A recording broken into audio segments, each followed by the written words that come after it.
embedded in these value charts, and I wasn't even conscious of it. Safety and security is not a value. Neither is approval and recognition. Control is not a value. Power is not a value. Worthiness is not a value. They are all unmet needs.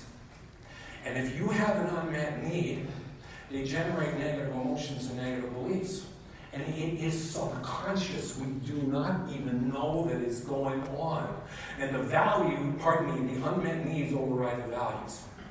The unmet needs override the values. There's an expression, values are like turtles, they only come out when it's safe.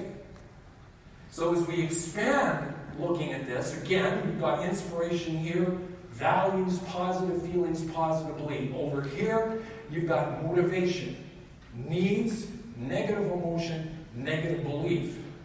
This comes from Maslow's hierarchy of unmet needs theory. You can see level 1 over here, physiological, hunger, thirst, Facebook, right? Number 2, we got safety. 3 is social. We want to be up here at self-actualization. So who's the self? You see the being, the doing. A person of faith would kick up being a notch and say, well, I'm soul. I'm not here to interfere with your creed. That's your business. But the thing I want to emphasize, yeah, you are a being, you are a soul, but you're not your body, you're not your mind, you're not the amygdala, the limbic brain. It is the one that has the unmet needs, not you, right here. Bob Dylan was interviewed by Time magazine. They asked, how do you handle fortune and fame? Dylan said, don't let the guy or the gal in the back seat do the driving. The amygdala has the unmet needs. So as we take a look at areas in your business, you want to have more business planning. You want to have a business plan. You want to have time management. You want to have free time. I contend there's an unmet need of safety and security running. It's generating anxiety and fear. The belief system is, I got too much to do. I'll never get it all done. And it all becomes a self-fulfilling prophecy. You are the creator of your experience. Or rather, the amygdala is the creator of your experience. You want to delegate more. I suggest to you there's a need of control running, tied in with a need of approval and recognition. The amygdala's in the back seat going, psst, psst, you can't delegate that. Yeah, that person's not qualified, and plus they're going to make a mistake, and then they're going to make you look bad, and the client's going to get mad, and then they're going to leave. Now, this only happens in the United States. Not here. You want high net worth clients. I suggest to you there's a need of worthiness running. You want higher net worth clients. The amygdala in the back seat's going, you don't know enough to be able to work with those high net worth clients. Plus, they probably know more about the business than you do. And guess what that does to your vibration? Do you think they want to turn around and work with you with that kind of stuff running in underneath the surface? So we create our own rejection, and we're not even aware of it. So this is about helping to understand your consciousness. There's nothing wrong. There's an absence of understanding. Referrals, same thing. You're thinking about asking for referrals? Yeah, we've been working together for 10 years, but I'm not asking for a referral. But you know what? Today, I heard this motivational speaker who told me, I gotta ask you for a referral. Then again, I might make a mistake. I might get tongue-tied. I might even wind up looking like a salesman, but on the other side of the coin, yeah, I was telling my wife about this speaker and how to ask for referrals, and she said, get out there and get it done. Oh, I'm still not sure. Now, I don't know. How do you think he's feeling about giving me a referral at this stage of the game, right? Now, he might give it to me. But what kind of referral is it going to be? It's going to be a pity referral. Pity it isn't any good. He's going to give me a referral, in a sense, just to get rid of me. And then I'm going to chase my tail all over Kingdom Come, trying to turn around and connect with this person, when I actually sabotaged the referral right in the beginning. Because I didn't take the time to understand myself. So when there's no understanding, there's judgment, and when there's judgment, there can be no understanding. Nicole mentioned that I'm a values and behavioral analyst. I've been doing this for 25, 30 years to help you understand yourself. There's tons of assessments out there. Most of them are behavioral.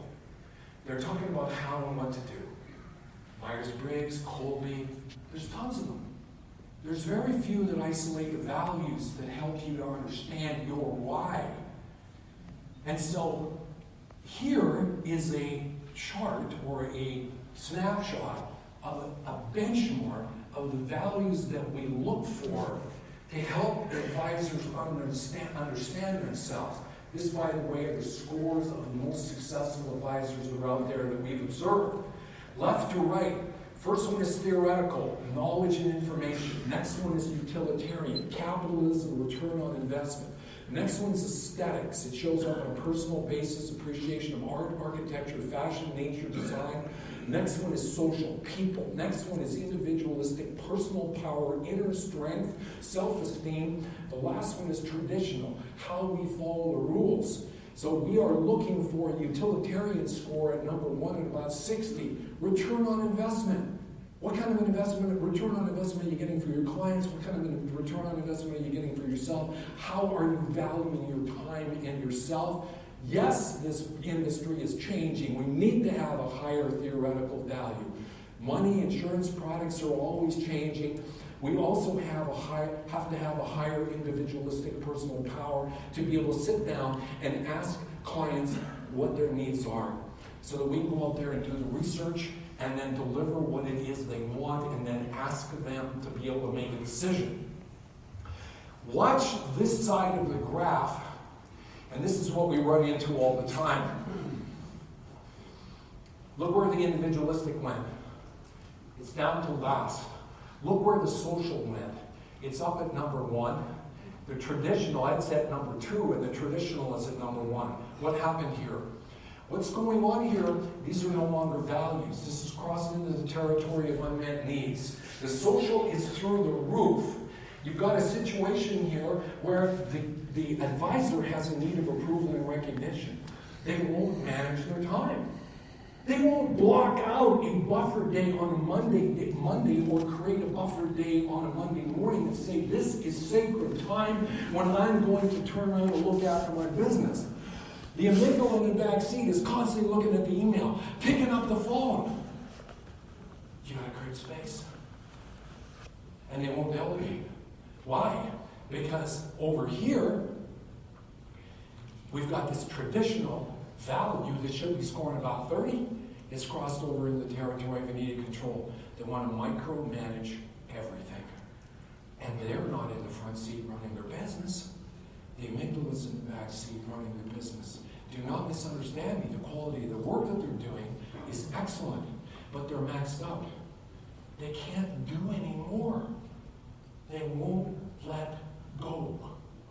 So this is about understanding that there's nothing wrong. There's just an absence of understanding. So here's how we introduce ourselves. That's my wife, Laura. We introduce ourselves through a 3-step process. It's complementary. Laura will call you. She'll have a 30 to 45-minute interview with you. She'll ask you a series of questions. She will send you the answers to your questions back by email. Then she'll send you a link. You'll spend about 10 minutes online answering a series of questions. You will get your own assessment. It's identifying your strengths and areas to strengthen. So that's step 2. Right here, you'll complete the online values-based business operating system. Step 3 is you and I will meet together using GoToMeeting. And so I will have the answers to your questions on one side of the screen. I'll have your assessments on the other. We'll talk about your strengths.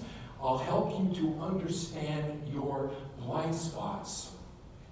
Yes, I will talk with you about our coaching program to be able to help you to sort this out and create a sustainable business going forward. What is our approach? Here is right here. Step 1, we help you to understand getting these needs met and at the same time cleaning up the emotions and the belief systems that are attached to it. Then we help you associate to your values. Then we tie you into your vision and plan. Then we talk about time and delegation. And then we talk about marketing and sales. Most coaching programs are talking to you about prospecting and sales. And what's the point if you're going to do the same thing over and over again?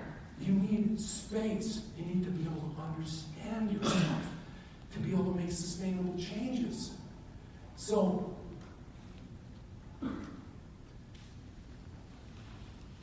who are we working with? There's Adam Solano, $1 Million Roundtable Main Stage B. Had the pleasure to be able to work with Adam to be able to help him strengthen himself from the inside up. He said, not only has Simon Med exceeded my expectations in a short period of time, but I feel like I've had made a change at a cellular level. That's what we're talking about in a short period of time. Here's Robert Clark. He's one of the most extraordinary millennials that I know. He's 27. We increased his income by 25% in the first 60 days that we worked with him. He's gone on to increase his income by 200%. And by the way, there's all this talk about millennials. The only reason you're pissed off at them is because they can work one of these things way better than you can. That is all. They are bright. They are looking for a vision. They are looking for someone to stop judging them and show them how to do it. That's my opinion. I sincerely believe that. They're brilliant. This is Celine Pastor. In Florida, think of this, doing $70 a plate dinner seminars. She has an 85% conversion ratio, and she's not closing on the fourth appointment. She's now closing on the first appointment, and we've helped her increase her business by 60%. What was going on with her? First of all, she had a need to prove. A need to prove. She was doing too much talking and not asking for the business. Why was that going on? Well, underneath that, there was a need of worthiness. A need of worthiness. So what we did is we helped her to understand her operating system, and as she said, I began using the tips provided in the sessions to change the language of my onboarding process, and this made an incredible difference. We had a 60% increase. After we strengthened herself from the inside out, I went through her PowerPoint, and I went through her client engagement process in relationship to the first appointment. We changed that up. This is interesting. Missy Pursley, her father's 90. He's still in the business. When we first started working together, Missy and the father had a succession plan. Did either one of them believe in the plan? No. Who was running the business? The father. Missy's carrying an unmet need of worthiness and approval and recognition. She doesn't believe, or rather the amygdala vaccine doesn't believe she's good enough. She's putting that vibe out to the father. He's not trusting. Today, Missy's running the business. The coaching program has helped me to find my inner strength, my values, and I'm now considering myself as the leader. We work with a lot of father and son, mother and daughter teams. When we first start working with them, you got a parent and an adolescent, so to speak. We've got two adults working together. And we help them to sort out their operating systems. So, where are we? We're a little early. Got a couple other things to share with you. Now, I know there's coffee and cookies out there. The amygdala is starved for caffeine and sugar. I got to get some of that stuff. I got to get some of it. So how do you get this offer? Just give me a business card. Amy will call you. She'll schedule a call with Laura. Laura will have the interview with you. You'll get the link to the assessment, and then you and I will be having a conversation. Now, I'm looking for those of you that have had enough of what you're doing, and that want to be able to have a bigger vision, that don't want to do the same thing